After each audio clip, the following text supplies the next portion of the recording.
کہ میرے مالک نے اس امت پر یہ فیضان فرمایا کہ اس کا قرآن بھی محفوظ ہے اور نبی پاک صلی اللہ علیہ وسلم کا فرمان بھی محفوظ ہے، آپ کی اداؤں کے ساتھ محفوظ ہے۔ میں ایک آپ کو مثال دیتا ہوں، اگر ہمارے نبی پاک صلی اللہ تعالی علیہ وسلم کے چلنے کا انداز کیا تھا، اگر ہمیں یہ معلوم نہ ہوتا تو کیا فرق تھا؟ کوئی جنت جہنم کا مسئلہ تو نہیں ہے نا، لیکن میں قربان جاؤں ان صحابہ پر اور ان کے شاگردوں پر، ان کے اگلے شاگردوں پر، یہاں تک کہ جنہوں نے میرے نبی کی چال بھی ہم تک پہنچائی۔ میں آپ کو ترجمہ بتا دیتا، یمشی تکفیا ویقارب الخطا، آپ تھوڑا کندھے جھکا کے چلتے تھے اور پاؤں چھوٹے رکھتے تھے، کھلا پاؤں نہیں، ایسے نہیں، قریب، پاؤں چھوٹا، کندھے جھکے ہوئے، گردن آگے تھوڑی، اور چال میں تیزی، اتنی تیزی تھی کہ صحابہ کو ساتھ دوڑنا پڑتا تھا۔ آپ عام، چونکہ آپ کے نیچے زمین سکڑتی تھی، تو آپ ایسے چلتے تھے اور وہ پیچھے بھاگتے تھے۔ آپ کے دیکھنے کا ہمیں انداز معلوم نہ ہو تو کیا فرق ہے؟ لیکن میں قربان جاؤں جو کہہ رہے ہیں جل نظرہ الملاحظ، اب یوں دیکھتے تھے، یوں ایسے نہیں دیکھتے تھے حیا کی وجہ سے، بلکہ یوں دیکھتے۔ کبھی کبھی ایسے ہوتا تو پھر ایسی تجلیات اور آنکھوں سے نور نکلتا کہ سارے صحابہ یوں ہو جاتے۔ صرف دو آدمی آپ کو دیکھ سکتے تھے، صرف دو، ایک ابو بکر اور ایک عمر، بس۔ یضحکان الیہ ویضحک الیہما، دونوں آپ کو دیکھ کے مسکراتے اور اپن کو دیکھ کے مسکراتے، باقی کوئی آپ کو آنکھوں میں آنکھیں ڈال کے دیکھ نہیں سکتا تھا، جنہیں آپ کی نظر شرم و حیا ایسے تھی، ایسے۔ کوئی آپ کو ادھر سے بلاتا، مفتی حامد صاحب مجھے کہیں مولوی صاحب تو میں اتنا ہی کروں گا، اس تو میرے کول بھی نہیں ہمت۔ مولانا ارشاد صاحب کہیں جناب مولانا صاحب، اتنی میری طاقت ہے۔ لیکن جب میرے نبی کو دائیں سے کوئی بلاتا تھا یا رسول اللہ، تو اب یوں نہیں کرتے، اب یوں کرتے تھے، پورا مڑتے تھے اس کی طرف، پورا سینہ سے سینہ ملاتے تھے۔ ادھر سے کسی نے کہا یا رسول اللہ، تو اب یوں نہیں کرتے، اب یوں کرتے تھے پورا۔ میں قربان جاؤں، اس موبائل نے کتنی بد اخلاقی پھیلائی ہے کہ ایک آدمی بات کر رہا، وہ موبائل دیکھ رہا۔ اور خاص طور پر والدین سے کہہ رہا ہوں، اب چھوٹا بچہ آئے اور اسے تم نے توجہ نہ دی، یہ گھروں میں 99.9% بلکہ 100% ہو رہا ہے، فون پہ لگے ہوئے، چھوٹا معصوم بچہ ماں سے بات کر، وہ فون پہ لگی ہوئی، ہاں ہاں بول کیا نا، سن دی پئیاں بھوک نہیں۔ آپ نے ذبح کر دیا۔ عربی کا لفظ ہے توجہ فرمائیں، یہ لفظ عربی کا توجہ فرمائیں کا مطلب ہے، یہ توجہ کی تا ہٹاؤ تو نیچے سے وجہ نکلتا ہے، وجہ چہرے کو کہتے ہیں۔ توجہ فرمائیں کا مطلب ہے بوتھا شریف میرے حال کر، میری طرف چہرہ کر کے بات کر۔ میرے نبی جب کسی سے بات کرتے تھے، سینہ بھی اس کو دیتے تھے، چہرہ بھی اس کو دیتے تھے۔ جب آپ غمگین ہوتے تھے کیا کرتے تھے؟ اب داڑھی پکڑ کے یوں بیٹھ جاتے تھے، یہاں ٹیک، اس کو نیچے اور یوں پکڑو، تھوڑی دیر کے بعد سر پہ ہاتھ پھیرتے اور پھر یوں فرماتے۔ یہ میرے نبی کے غم کی نشانی تھی کہ آپ کسی دکھ میں ہیں، کسی غم میں ہیں۔ سبحان اللہ۔ جب آپ کسی کو بلاتے تھے تو ایسے نہیں کرتے تھے، ایسے کرتے تھے، پورے ہاتھ کے اشارے سے، ایسے انگلی اٹھانا عیب ہے، یوں کرتے تھے ایسے۔ جب آپ محفل میں بیٹھتے تھے تو چوکڑی مار کے بیٹھتے تھے، اتحیات صرف نماز میں آپ کی ہے، باقی آپ چوکڑی مار کے بیٹھتے تھے، اور پوری محفل میں ٹانگ نہیں پھیلاتے تھے، چاہے کتنی لمبی مجلس ہو جائے ٹانگ نہیں پھیلاتے تھے کبھی بھی۔ عزت دیتے تھے، سامعین جالسین کو احترام دیتے تھے، عزت دیتے تھے، اور دوران گفتگو آپ یوں کرتے رہتے تھے، یوں۔ یہ آپ کی بے ساختہ حرکت تھی، یہ ہتھیلی، یہ انگوٹھا، یہ ہر آدمی میں نا کوئی اس کی جسم کی غیر ارادی حرکت ہوتی.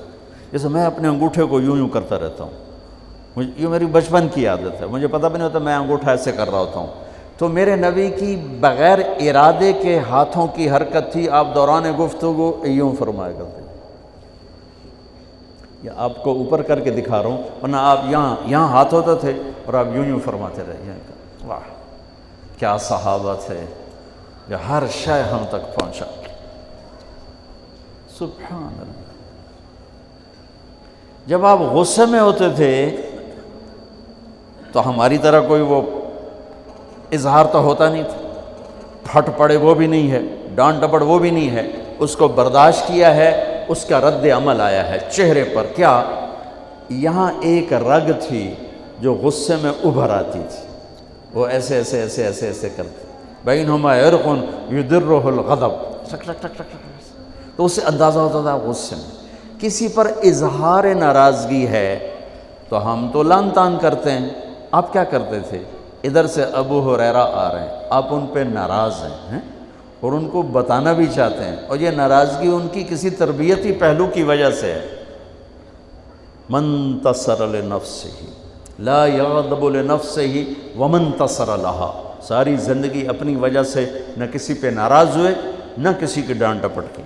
تو جب ادھر سے آ رہے ہیں نا ابو ہریرہ اور آپ ان کو اظہار ناراضگی فرمانا چاہتے ہیں تو یوں دیکھا اور ساتھ ہی یوں ہو جاتے تھے. بس ادھر سے انس آ رہے ہیں، آپ ان پہ ناراض ہیں، دیکھتے ہی آپ یوں ہو جاتے تھے. بس یہ اتنا تھا میرے نبی کی ناراضگی کا اظہار کہ آپ لگتا ہے ناراض ہیں، ناراض. جب آپ خوش ہوتے تھے تو یہ جگہ گلابی ہو جاتی. پہلے بہت خوبصورت رنگ تھا گلابی، لیکن یہ اور زیادہ چمکنے لگتے، اس میں سے نور نکلنے لگتا تھا.